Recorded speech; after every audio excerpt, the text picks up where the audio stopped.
మనం అందరము కలిసి చదువుకుందాం. యోహాను సువార్త 20వ అధ్యాయము 19వ వచనం నుంచి 23వ వచనం వరకు మనందరము కలిసి చదువుకుందాం. ఆదివారము సాయంకాలమున శిష్యులు యూదులకు భయపడి తాము కూడి ఉన్న ఇంటి తలుపులు మూసుకొని ఉండగా మధ్యను నిలిచి, మీకు సమాధానం కలుగునుగాక అని వారితో చెప్పాను. ఆయన అలాగూ చెప్పి వారికి తన చేతులను ప్రక్కను చూపగా శిష్యులు ప్రభువును చూచి సంతోషించిరి. అప్పుడు యేసు మరలా, మీకు సమాధానం కలుగునుగాక, తండ్రి నన్ను పంపిన ప్రకారము నేను మిమ్మును పంపుచున్నానని వారితో చెప్పాను. ఆయన ఈ మాట చెప్పి వారి మీద ఊది, పరిశుద్ధాత్మను పొందుడి. మీరు ఎవరి పాపను క్షమింతురో అవి వారు క్షమింపబడును, ఎవరి పాపములు మీరు నిలిచియుండనిత్తురో అవి నిలిచియుండుడని వారితో చెప్పాను. ప్రభు యొక్క సహాయ నిమిత్తమై మనం మోకరించి ప్రభు వైపు చూసుకుందాం. ప్రేంగల తండ్రి, పరిశుద్ధమైన ప్రభు, ఉదయకాల సమయంలో దేవా, మరి మీరు పునరుత్థానమైనటువంటి దినమున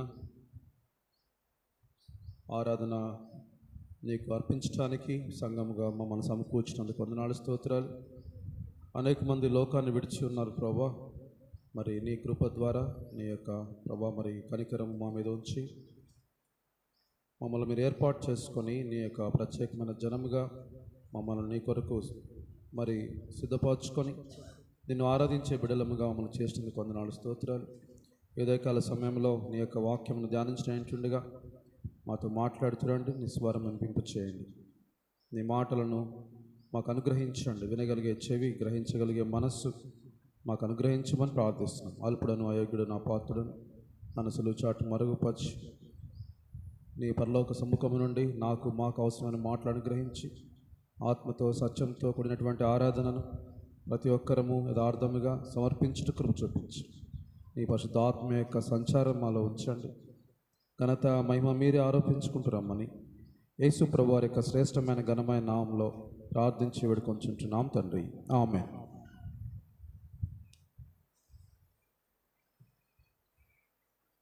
ఉదయకాల సమయంలో మనందరం కూడా ఈస్టర్ అని ప్రభు పునరుత్థానమైనటువంటి వాడిగా మన జీవితంలో ఉన్నాడని, ఆయన తిరిగి చనిపోయి తిరిగి లేచాడనే విశ్వాసాన్ని కలిగి ఉన్నటువంటి క్రైస్తవులముగా ఉదయకాల సమయంలో మనందరం వచ్చాం. ఆరాధన ప్రతి వారం ప్రతి ఆదివారం ఆరాధన చేస్తాం. ఎగ్జాక్ట్గా ఈ రోజు అని తెలియకపోయినా ఆ సత్యాన్ని మనం గుర్తు తెచ్చుకోవడానికి ఒక రోజు కాబట్టి దేవుడు మనందరి కోసం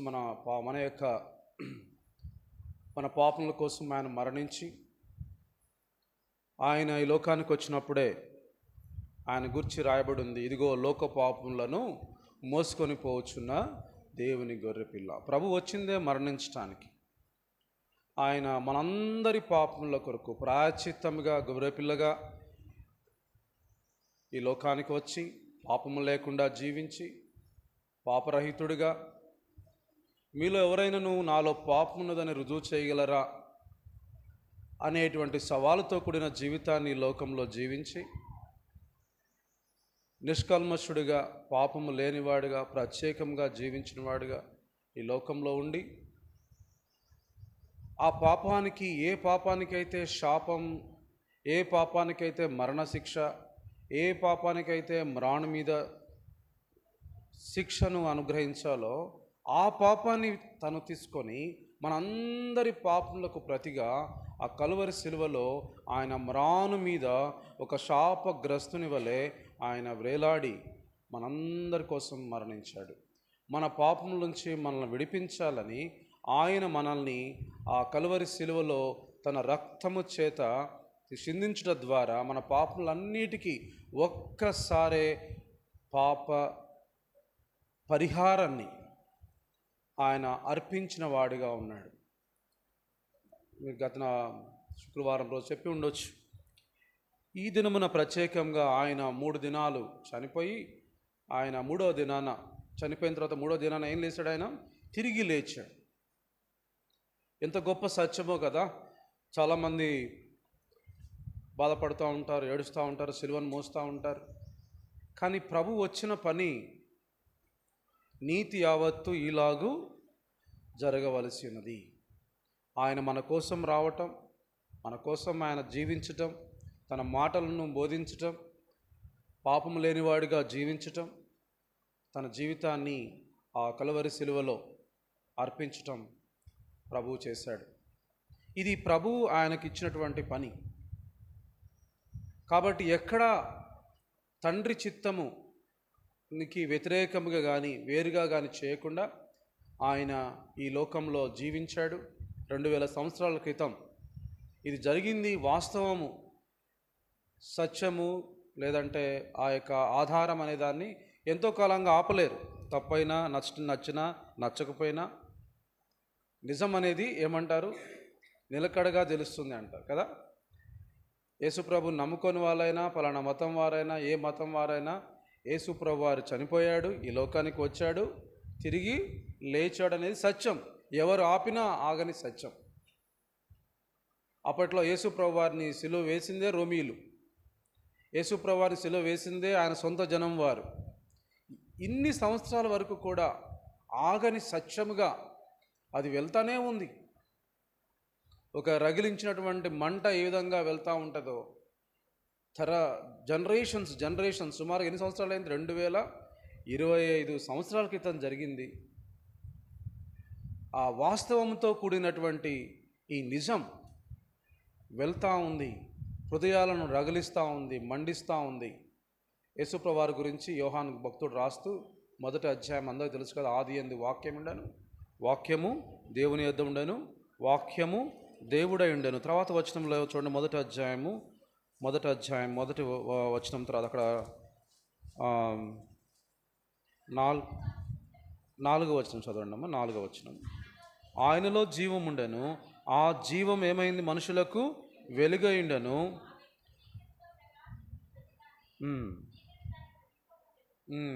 9వ వచనం చదవండి సిస్టర్.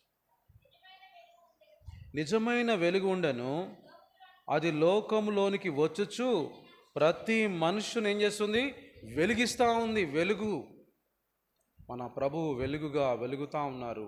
ఆయన నమ్ముకున్న ప్రతి విశ్వాసి కూడా మనం లోకానికి ఏమై ఉన్నాం?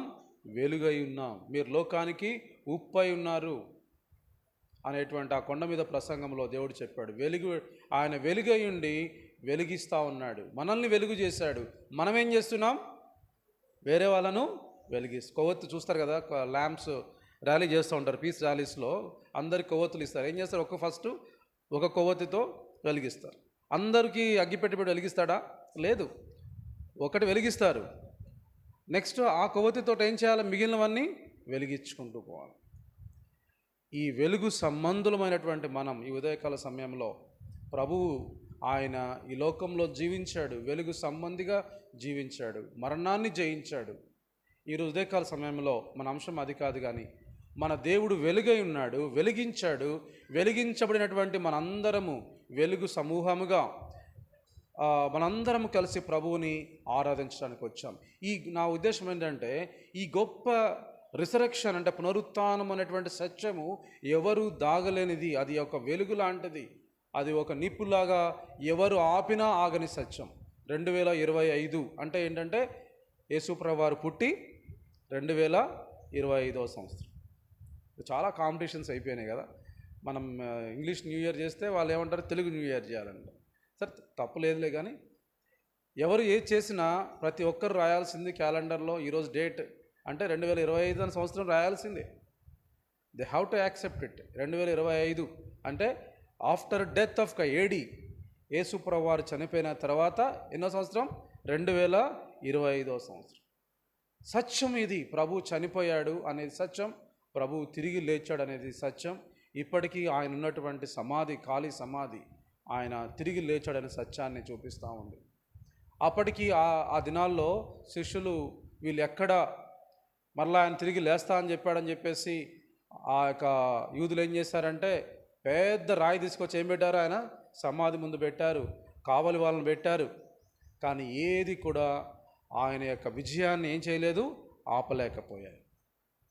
ఉదయకాల సమయంలో పునరుత్థానమైనటువంటి ప్రభువుని జ్ఞాపకం చేసుకుంటూ మనం ఆరాధనలోకి వెళ్దాం. మనం చదువుకున్నటువంటి 20వ అధ్యాయంలో ఈ యొక్క కాంటెక్స్ట్ మనం చూస్తే, 20వ అధ్యాయము ఏ సందర్భంలో ఇది రాయబడిందనేది చూస్తే, మొదటి వచనం, ఆదివారం ఇంకనూ చీకటిగా ఉన్నప్పుడు మగ్దలేని మరియ పెందలకడ సమాధి యొద్దకు వచ్చి సమాధి మీద ఉన్న రాయి తీయబడి ఉండుట చూచెను. ఒక స్త్రీ మరియ ఉదయకాలంనే ప్రభు యొక్క శరీరానికి ఆ యొక్క అత్తరు బుయ్యాలని చెప్పేసి ఆయన దేహానికి చేయాలని ఆమె వచ్చినప్పుడు అక్కడ ఏం గమనించింది? సమాధి మీద ఉండిన రాయి తీయబడి. ఇక్కడ చూడండి, ఒక సహోదరి ఎప్పుడు వెళ్ళింది? పెందలకాడ. పెందలకాడ అంటే సూర్యుడు వచ్చిన తర్వాతనా, రాకముందా? రాకముందే కదా. సూర్యుడు రాకముందే ఒక సహోదరి వెళ్ళి ప్రభు దగ్గరికి వెళ్ళాలని, ఆయన చనిపోయాడని తెలుసు, అయినా ఆ సుగంధ ద్రవ్యాలు తీసుకొని వాళ్ళకు ఒక అలవాటు, చనిపోయిన తర్వాత ఒక 2 రోజుల తర్వాత వాళ్ళు వెళ్ళి ఆ బాడీకి అంతా పూస్తారు ఆ దినాల్లో. అది ఆ ఉద్దేశంతో వెళ్ళింది, పెందలకాడ వెళ్ళింది. ఆ రాయి ఎంత పెద్ద రాయి, ఒక్క వ్యక్తితో తీసేది కాదు. ఆ సహోదరి తీయగలుగుతుందా? ఆ యోహానన్న పేతురన్న రా అని చెప్పి తీసుకెళ్ళిందా? వెళ్ళిపోయింది, ఉన్న పాటనే వెళ్ళిపోయింది. ప్రభు దగ్గరకు వెళ్ళాలి, నా ప్రభు సమాధి దగ్గరకు వెళ్ళాలి. మరి పొద్దున్నే పెందలకాడ అందరు లేస్తారో లేదో తెలియదు, కానీ ఆమె ఏమనుకుందో తెలియదు, కానీ పెందలకాడనే సమాధి యొద్దకు వచ్చి సమాధి మీద ఉండిన రాయి. ఇక్కడ ఏం చూపిస్తుందంటే ప్రియులారా, ఆ సహోదరికి ఉన్నటువంటి ఆశ, ప్రభువును చూడాలనేటువంటి ఆశ. ఇప్పుడు చూడండి 19, ఇదంతా తర్వాత చూడండి 18వ వచనం. సరే, ఇవంతా మా కాంటెస్ట్ కాదు, కానీ 18వ వచనం చూడండి. మగ్దలేని మరియ వచ్చి, నేను ప్రభువును చూచితిని, ఆయన నాతో ఈ మాటలు. సరే, ఆశ కలిగిన ప్రాణాన్ని ఏం చేస్తాడు దేవుడు? తృప్తిపరుస్తాడు. సరే, ఈ స్టోరీ అంతా చెప్పదలుచుకోలే, కానీ ఆమె వెళ్ళింది, ఆమెకు దేవుడు కనపడకపోయినా ప్రభు ఏం చేశాడు? ఆమెకు కనపరుచుకున్నాడు. నాకు తెలిసి అనుకుంటాను, దేవుడు అపాయింట్మెంట్ రాసుకుంటాడు. నేను తిరిగి లేస్తే ఫస్ట్ ఎవరిని కలవాలి? ఎవరిని కలిశాడు? మగ్దలేని మరియ. ఎంత గొప్ప ధన్యత కదా. ఓకే, నేను తిరిగి లేచిన తర్వాత ఫస్ట్ కలవాల్సింది ఎవరిని? నెంబర్ 1. నెంబర్ 2 ఎక్కడికి వెళ్ళాలి? నెంబర్ 3 ఆ ఫస్ట్ లిస్ట్లో ఎవరుంది?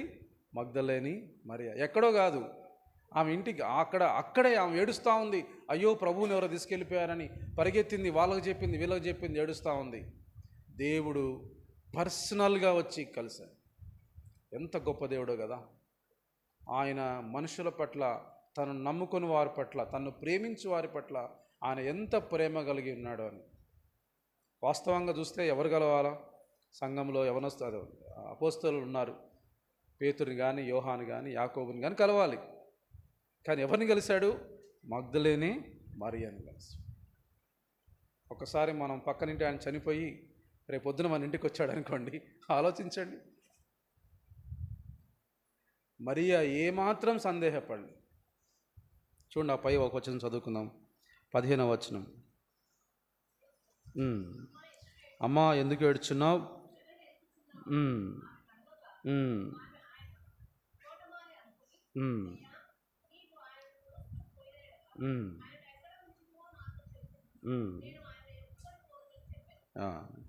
యేసు ఆమెను చూచి మరియా అని పిలిచెను. ఆమె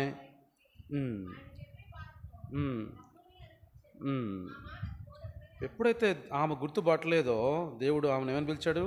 మరియా అని పిలిచాడు. పేరు పెట్టి పిలుచుకున్న దేవుడు ఈరోజు నన్ను మన యొక్క పేర్లన్నీ కూడా ఆయన జగత్తు పునాది వేయబడక మునిపే క్రీస్తులో మనలను ఏర్పాటు చేసుకున్నాడు. యేసుప్రభు చనిపోయినాడు, తిరిగి లేచినాడు, మరియతో మాట్లాడినాడు. ఇప్పుడు చూడండి ఎవరితో? నెక్స్ట్ 19వ వచనం మనం చదువుకున్న భాగం. ఆదివారం సాయంకాలమున శిష్యులు యూదులకు భయపడి తాము కూడి ఉన్న ఇంటి తలుపులు మూసుకొని ఉండగా యేసు మధ్యను వచ్చి నిలిచి, మీకు సమాధానము కలుగునుగాక. తలుపులు మూసి ఉన్నాయి, ప్రభు వచ్చాడు. ఆయన ఒక మాట అన్నాడు వాళ్ళతో. ఏమన్నాడు? మీకు సమాధానము కలుగునుగాక. ఆయన అలాగూ చెప్పి వారికి తన చేతులను ప్రక్కను చూపగా యేసు మరలా మీకు సమాధానము కలుగును. వారు అనుమానపడతారు అనుకున్నాడో ఏమో, ప్రభు చూపించాడు, ఇగో నా చేతులు చూడండి, గాయములు చూడండి. వారు ఒక ఆశ్చర్యంతో ఒక సంభ్రమైనటువంటి ఆశ్చర్యాలతో మునిగి ఉండొచ్చు. అక్కడ అన్నాడు 20వ వచనంలో, ఆయన అలాగు చెప్పి వారికి తన చేతులను ప్రక్కను చూపగా శిష్యులు ప్రభువును చూచి సంతోషించరు. ఇది సందర్భం పిల్లారు. ఉదయకాల సమయంలో మన అంశం ఏంటి అంటే, యేసు ప్రభు వారిని మనము నమ్ముకున్న తర్వాత ఆయన పునరుత్థానుడు అవడం ద్వారా 3 విషయాలను మనము నేర్చుకోబోతున్నాం. మొట్టమొదటిగా ఆయన మనకిచ్చినటువంటి 3 బహుమానాలు ఏంటి అంటే, మొట్టమొదటి బహుమానము సమాధానము. ఆయన అన్నాడు అక్కడ ఆ వచనంలో, మీకేం కలుగుతుంది? సమాధానము కలుగునుగాక. మనకు మీ అందరికీ తెలిసిన రోమాపత్రిక 5వ అధ్యాయంలో రోమిలకు రాసినటువంటి పత్రిక 5వ అధ్యాయము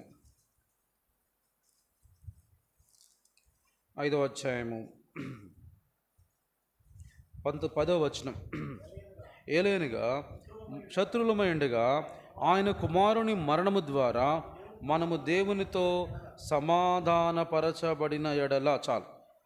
ఏలైనగా మనం శత్రువులమై ఉన్నాం. మన పాపముల చేత ప్రభువుకి ఏమై ఉన్నాం? మనం శత్రువులమై ఉన్నాం. స్వభావ సిద్ధంగా ఎఫెసీలకు రాసిన పత్రిక 2వ అధ్యాయము, ఎఫెసీలకు రాసినటువంటి పత్రిక 2వ అధ్యాయము, దేన్ని బట్టి శత్రువులమయ్యామంటే ఎఫెసీ పత్రిక 2వ అధ్యాయము 3వ వచనం, వారితో కలిసి మనమందరమును శరీరము యొక్కయు మనసు యొక్కయు కోరికలను నెరవేర్చుకొనుచు మన శరీరాశలను అనుసరించి మును ప్రవర్తించుచు కడమవారి వలనే స్వభావ సిద్ధముగా దైవోగ్రతకు పాత్రులమై ఉన్నాం. ఉగ్రతకు పాత్రులమై ఉన్నాం, శత్రులమై ఉన్నాం మన స్వభావాన్ని బట్టి. ఫిలిప్పీ పత్రిక 2వ అధ్యాయము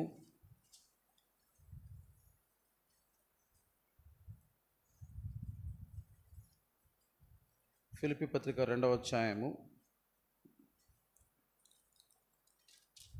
క్షమించండి, ఎఫెసీ పత్రిక 4వ అధ్యాయము 18వ వచనం, ఎఫెసీ పత్రిక 4వ అధ్యాయము 18వ వచనం, వారైతే అంధకారమైన మనసు గలవారై, చదవండి, తమ హృదయ కాఠిన్యం వలన తమలోనున్న అజ్ఞానము చేత దేవుని వలన కలుగు జీవములో నుండి వేరుపరచబడిన వారై తమ మనసును కలిగిన వ్యర్థతను అనుసరించి, మనం దేవునికి శత్రువులమై ఉన్నాం. కారణం ఏంటంటే, స్వభావ సిద్ధముగా మనం ఏం చేస్తున్నామంటే శరీరాశలను బట్టి ప్రవర్తించాం, కోరికలు నెరవేర్చుకుంటున్నాం, మన హృదయము కఠినమైపోయింది, అంధకారమైన మనస్సు ఉంది.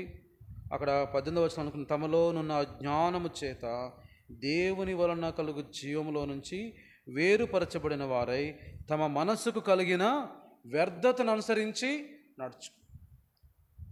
హృదయము అన్నిటికంటే మోసకరమైనది. ఈ మోసకరమైనటువంటి హృదయము మనల్ని ఏం చేస్తుందంటే వ్యర్థతను కలుగజేస్తూ ఉంది, వ్యర్థం వైపుకు నడిపిస్తూ ఉంది, పాపం వైపుకు నడిపిస్తూ ఉంది.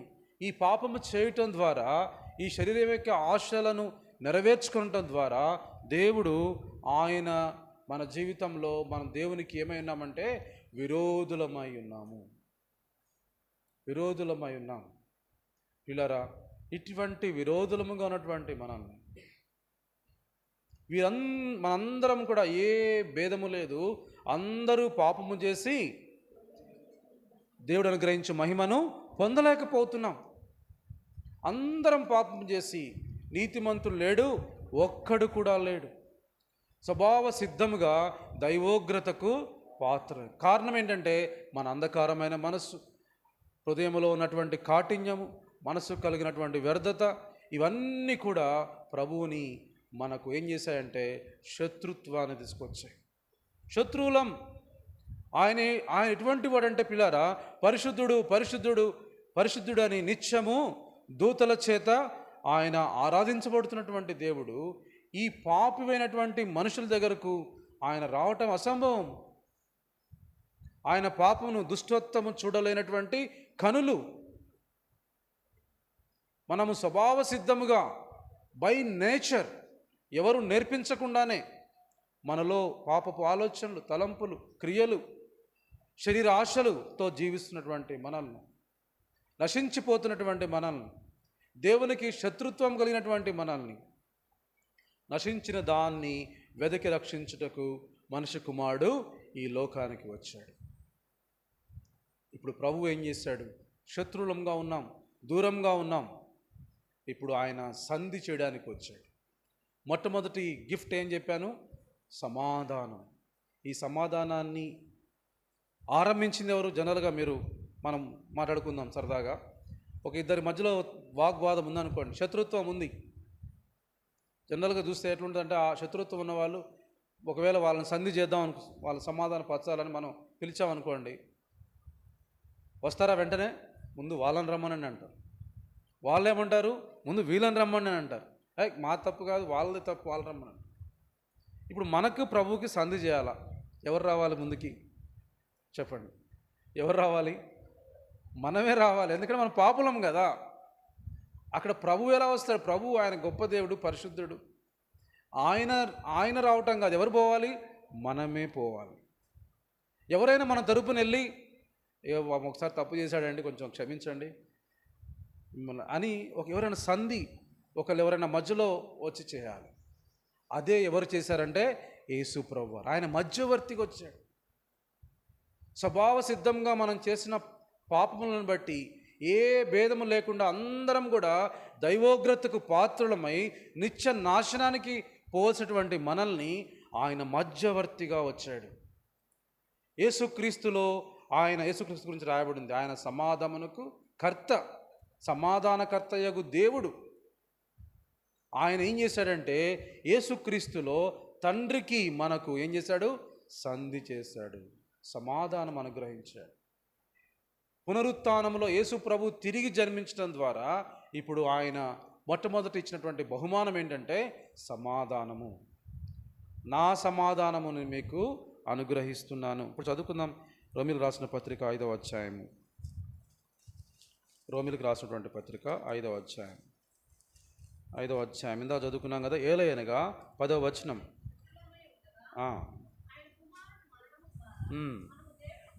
మనము దేవునితో ఏం చేయబడ్డాం? సమాధానపరచబడ్డాం. ఒక్కసారి చాలు, ఆయన మరణము ద్వారా. ఎట్లా? ఎందుకు ఆయన మరణించాలి? డైరెక్ట్గా వచ్చి మాట్లాడేసి కొంచెం సెటిల్ చేసేయచ్చు కదా. అలా సెటిల్ చేసే ఇష్యూస్ కావు. రక్తము చిందించకుండా ఏం లేదు, పాప క్షమాపణ కలుగదు. ఈ రక్తం ఎవరు చిందించాలి? ఈ రక్తం చిందించడానికి ప్రభు వచ్చాడు. ఆయన మన తరపున ఈ సమాధానానికి కావాల్సినటువంటి ఆ కాస్ట్, ద రిడెంప్షన్, విడుదలకు అవసరమైన దాని ఇంగ్లీష్లో అయితే ర్యాన్సమ్ అంటారు. ఆ యొక్క పరిహారాన్ని యేసు ప్రభు వారు, యేసుక్రీస్తు మరణము ద్వారా వచ్చింది సమాధానం. ఊరికే రాలే.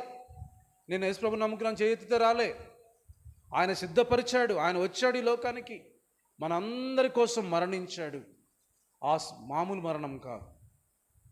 సిలువలో ఆయన ఆ రక్తమంతటిని కార్చి మిట్ట మధ్యాహ్నము ఆయన ఆ కలువరిలో చేసిన గొప్ప త్యాగం, మరణించడం ద్వారా మనకేం కలిగింది? సమాధానము. ఎఫెసీ పత్రిక 2వ అధ్యాయము. ఎఫెసీలు రాసినటువంటి పత్రిక 2వ అధ్యాయము.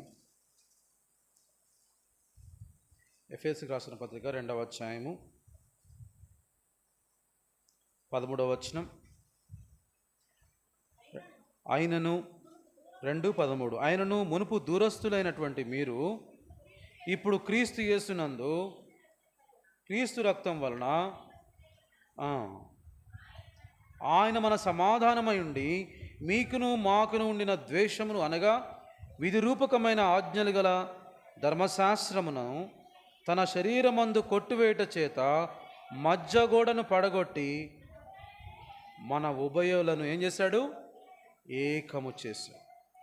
విధిరూపకమైన ఆజ్ఞలు గల ధర్మశాస్త్రమును తన శరీరమందు కొట్టివేయట చేత మధ్యగోడను పడగొట్టి మన ఉభయులను ఏం చేశాడు? ఏకము చేశాడు. 15వ వచనం చదువుదామా? ఇట్లు సంధి చేయించు ఆ ఇద్దరిని తన యందు ఒక్క నూతన పురుషునిగా సృష్టించి తన శిలువ వలన ఆ ద్వేషమును సంహరించి దాని ద్వారా వీరిద్దరిని ఏక శరీరముగా చేసి దేవునితో సమాధానపరచవలనని ఈలాగు చేసిన గనుక ఆయనయే మనకు.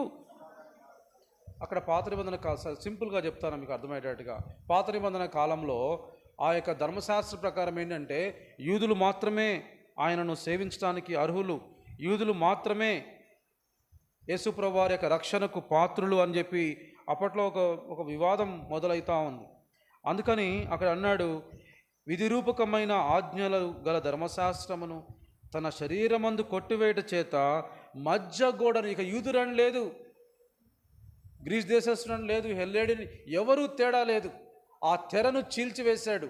ఇప్పుడు యేసు ప్రభునందు విశ్వాసం ఉంచే వారందరూ కూడా, ఎవరైతే యేసు ప్రభు వారు ఏమని ఒప్పుకోవాలట, రోమాపత్రిక 10వ అధ్యాయము, మనం రక్షణలోకి రావాలంటే అపోస్తలుల కార్యాలు చెప్పారు. రోమపత్రిక 10వ అధ్యాయంలో యేసు ప్రభు అని తన నోటితో ఒప్పుకొని చూడండి, 10వ అధ్యాయం 9వ వచనం.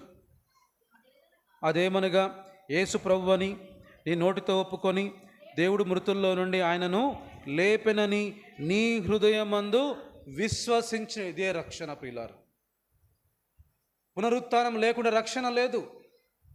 యేసు ప్రభు వారు నా కోసం ఆయన లోకానికి వచ్చాడు, ఆయన నా కోసం ప్రభువుగా వచ్చాడు, ఆయన ప్రభువుగా నేను ఒప్పుకుంటున్నాను.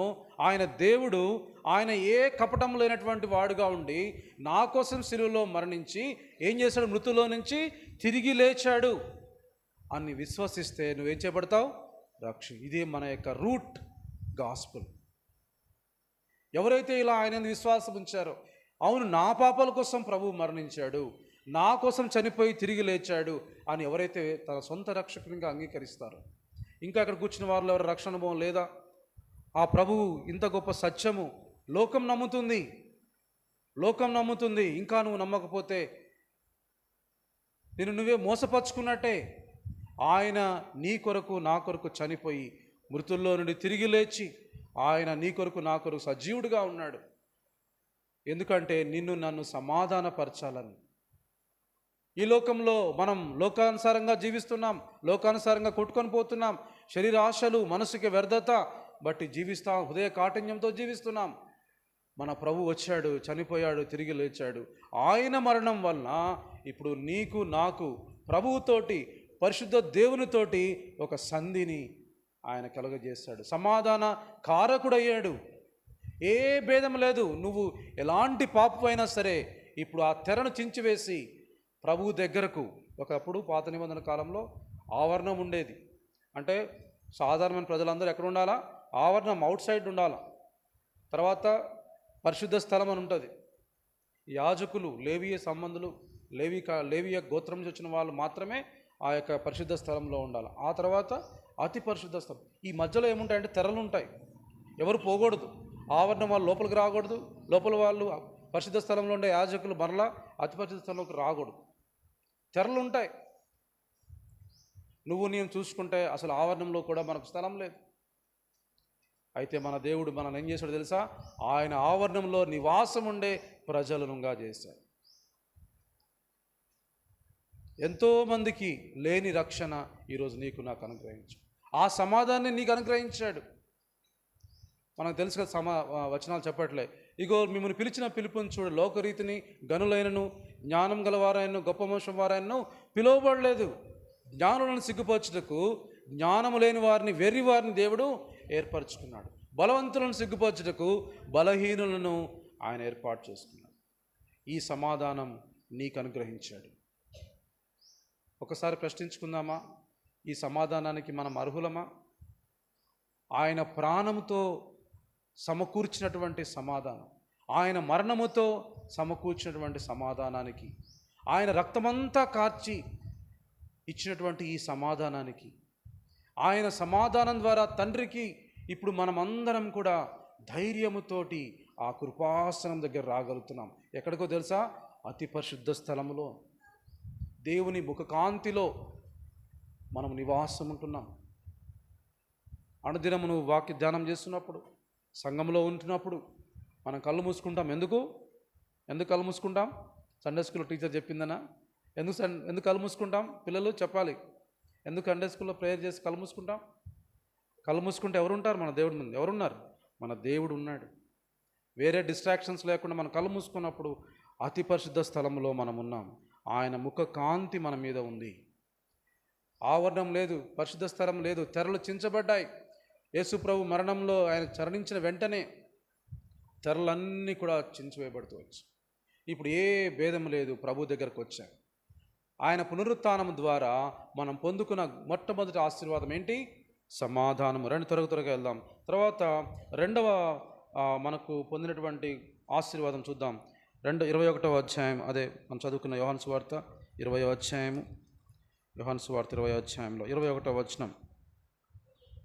అప్పుడు యేసు మరలా, మీకు సమాధానం కలుగునుగాక,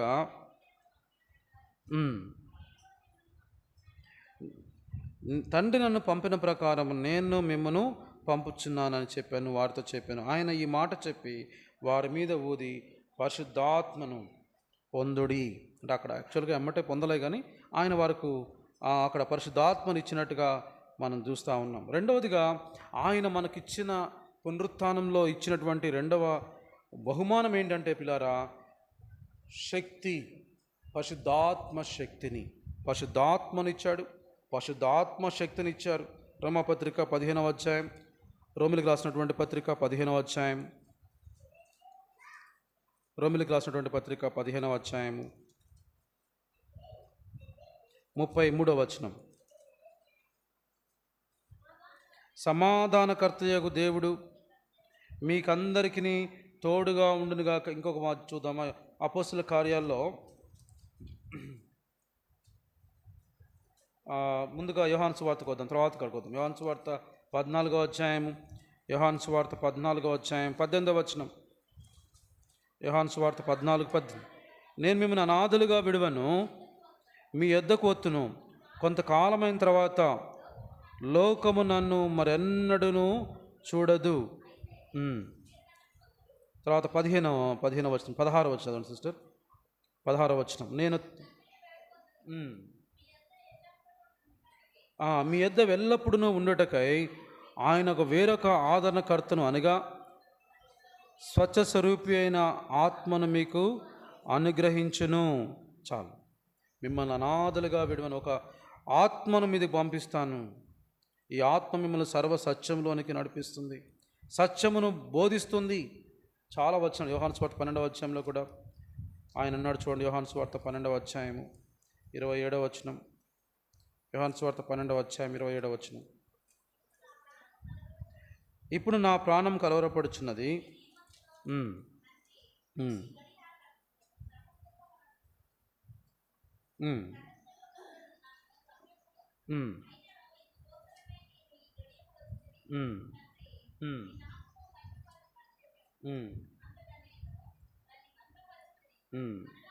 మరలా మహిమపడుతున్నని అక్కడ అన్నాడు ప్రభు. ఇందుకోసమే నేను ఈ గడియకు వచ్చి తిని, అక్కడ చాలా వచనాలు ఉన్నాయి కానీ కొన్ని చూపిస్తాను. 31. ఇప్పుడు ఈ లోకమునకు తీర్పు జరుగుచున్నది, ఇప్పుడు ఈ లోకాధికారి బయటికి త్రోసివేయబడును. ఎందుకంటే కొద్ది క్షణాల్లో యేసుప్రభువారు ఏం చేయబోతున్నాడు? చనిపోతున్నాడు. చనిపోయి మరలా ఏం చేయబోతున్నాడు? తిరిగి లేవబోతున్నాడు. ఈరోజు క్రీస్తుని నమ్మినటువంటి నువ్వు నేను కూడా ఏం చేయబడ్డాం? లోకానికి, పాపానికి చనిపోయాం. ప్రభు కోసం ఏం చేస్తున్నాం? తిరిగి జీవిస్తున్నాం. రోమపత్రిక 6వ అధ్యాయం, రోమిలికి రాసినటువంటి పత్రిక 6వ అధ్యాయం, రోమపత్రిక 6వ అధ్యాయము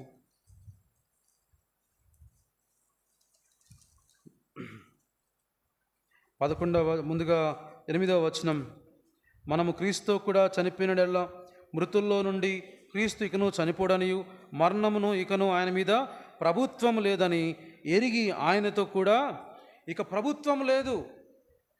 పాపం నుంచి బయటపడం, కానీ పాపం యొక్క అధికారం నుంచి బయటపడతాం, పాపం యొక్క బానిసత్వం నుంచి బయటపడతాం. యేసుప్రభు నమ్మకం తర్వాత పాపం చేయమని చెప్పట్లే. మనకి శోధనలు వస్తాయి, పాపం చేయడానికి మనల్ని శరీరం లాగుతుంది, కానీ పాపం యొక్క బానిసత్వంలో నుంచి విడిపించబడతాం. రెండోదిగా మనకిచ్చిన బహుమానం ఏంటి? పవర్, శక్తి, పరిశుద్ధాత్మ శక్తి.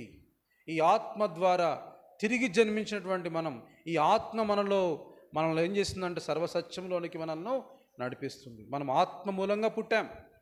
ఎప్పుడైతే ప్రభునందు విశ్వాసం ఉంచావో, మనము ఎప్పుడైతే ప్రభునందు మన పాపం ఒప్పుకున్నామో, ఆయన ఆత్మ ద్వారా మనలో జీవమును దయచేస్తాడు. ఆత్మ ద్వారా మనకు శక్తిని దయచేశాడు. ఈ ఆత్మ ద్వారా మనం ఏం చేస్తున్నాం తెలుసా? శరీర క్రియలను ఆత్మ చేత శరీర క్రియలను చంపినలా మీరు బ్రతికెదరు. రోమపత్రిక 8వ అధ్యాయంలో ఉంటుంది కదా. మనము ఈ ఆత్మ ఎటువంటి ఆత్మనిచ్చాడంటే పిరికితనము గల ఆత్మను ఆయన మనకు అనుగ్రహించలేదు. పోరాడుతున్నాం, పోరాడాలి. క్రైస్తవ జీవితం అనేది it's battle life every day. ఈరోజు నేను బాగా పోరాడాను అనుకుంటే కుదరదు, ప్రతిరోజు పోరాడాలి. ఈ పోరాడే శక్తిని ఆయన ఎవరి ద్వారా అనుగ్రహించాడు? మనలో ఆయన ఆత్మను నింపి పోరాడే వారంగా చేసి, మొట్టమొదటిగా సమాధానానికి కర్త, తర్వాత ఆయన ఆదరణకర్తను పరిశుద్ధాత్మను మనకు అనుగ్రహించి తన ఆత్మను మనలో ఉంచి ఆత్మ చేత ఏం చేస్తున్నాం? శరీర క్రియలతో పోరాడుతున్నాం. ఆత్మ శరీరము ఒకదానికొకటి విరోధంగా ఉన్నది. అక్కడ చెప్తాడు శరీర క్రియలు ఏమయ్యో చెప్పాడు. మీ అందరికీ తెలుసు, గలతీ పత్రిక 5వ అధ్యాయంలో ఉంటుంది. ఆత్మఫలం ఏమనగా ప్రేమ, సంతోషము, సమాధానం, ఇవన్నీ కూడా ఆత్మఫలము. మనలో ఫలింపజేయడానికి ఆయన తన ఆత్మను మనలో ఉంచి నడిపిస్తూ ఉన్నాడు. ప్రతి విశ్వాసి కూడా ఆత్మ అంటే ఎగరటము ఆ భాషలో కాదు. ఈ ఆత్మ అనేది సమాధానంకి కర్త అయినటువంటి ప్రభువుని మనలో నుంచి మనకు సర్వసత్యంలోనికి మనకు బోధిస్తుంది, మనల్ని నడిపిస్తుంది. ప్రభు సన్నిధికి తీసుకొని రావాలని మనల్ని పట్టుకొని నడిపిస్తుంది. ఈ ఆత్మ మనతో పోరాడుతుంటుంది. ఆత్మ లోపల నుండి మనల్ని హెచ్చరిస్తూ ఉంటుంది. ఈ ఆత్మను మనకు అనుగ్రహించాడు. పరిశుద్ధాత్మను, ఆయన శక్తిని మనకు అనుగ్రహించాడు. చివరిగా చూద్దాం, ఆయన ప్రభువులో మనం యోహాను సువార్త 20వ అధ్యాయంలో చివరిగా ఆయన మనకు అనుగ్రహించింది. యోహాను సువార్త 20వ అధ్యాయము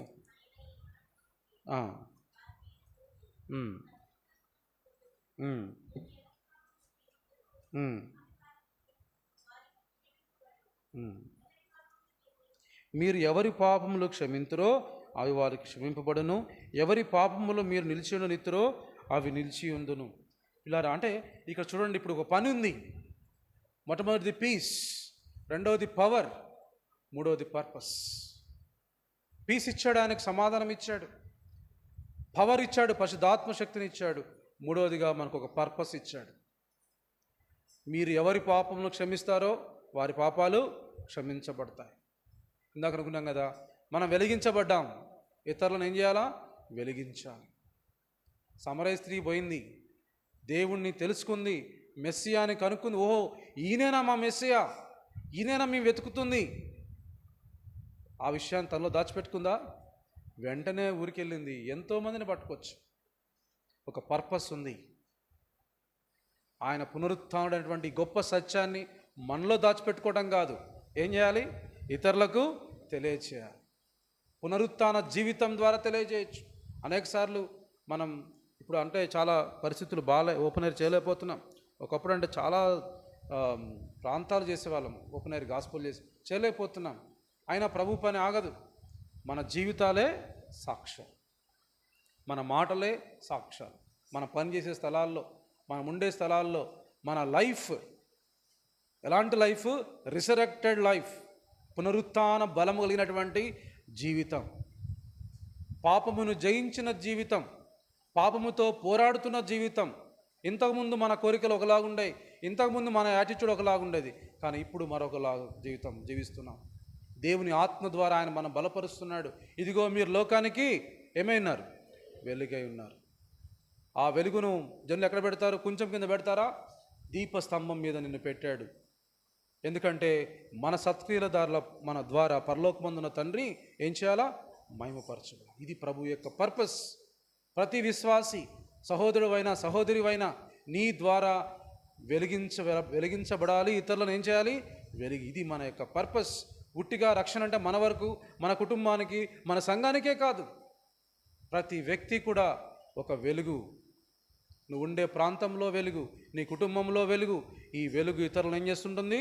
వెలిగిస్తూ ఉంటుంది. మన ఆలోచనలు బట్టి, మన మాటలను బట్టి, మన ప్రవర్తన బట్టి వెలిగించబడుతూ ఇతరులను వెలిగించే వారంగా ఉంటాం. ఇది గొప్ప ఆశీర్వాదాలను ఆయన అనుగ్రహించాడు. మొట్టమొదటిగా ఆయన ఏమిచ్చాడు? ప్రభువులో సమాధానం, పీస్. రెండవదిగా ఏమిచ్చాడు? పరిశుద్ధాత్మ యొక్క శక్తిని, పవర్. మూడవదిగా ఏమిచ్చాడు? ఆయన ఒక ఉద్దేశం, పర్పస్ని ఇచ్చాడు. ఇప్పుడు అపోస్తలులు మీరు ఉండొద్దు, ఏం చేయాలా? పంపబడుతండి, పంపిస్తున్నాడు, వెళ్ళండి మీరు. అయిపోయింది, నాతో ఉండాల్సిన సమయం అయిపోయింది. ఇప్పుడు ఏం చేయాలి? మీరు బయలుదేరండి, సమస్త జనులను ఏం చేయాలా? శిష్యులుగా ప్రకటించుడి. సువార్త అనేది ఎవరో ఒక్కరికే కాదు, ప్రతి విశ్వాస సువార్త చేయాల్సిందే. సంఘమే సేవ చేయాలా, సేవకుడే సేవ చేయడం కాదు. ప్రతి విశ్వాస యొక్క పర్పసే, ఉద్దేశమే, నువ్వు వెలిగించబడితే ఇతరులను ఏం చేయాలా? వెలిగించాలి. సమరయ స్త్రీ పట్టుకొచ్చింది. ఎంతోమంది స్త్రీలు చేశారు, ఎంతోమంది పురుషులు చేశారు. ఈరోజు ఆయన మనకు ఈ గొప్ప బహుమానాలను ఇచ్చాడు. ఆయన సమాధానం ఇచ్చాడు, రెండోదిగా ఇచ్చినాడు, ఆయన యొక్క శక్తిని అనుగ్రహించినాడు, ఆయన యొక్క ఉద్దేశాలను మనలో బయలుపరిచినాడు. ఈ విషయాన్ని మనం జ్ఞాపకం చేసుకొని మనం ఆరాధనలోకి వెళ్దాం.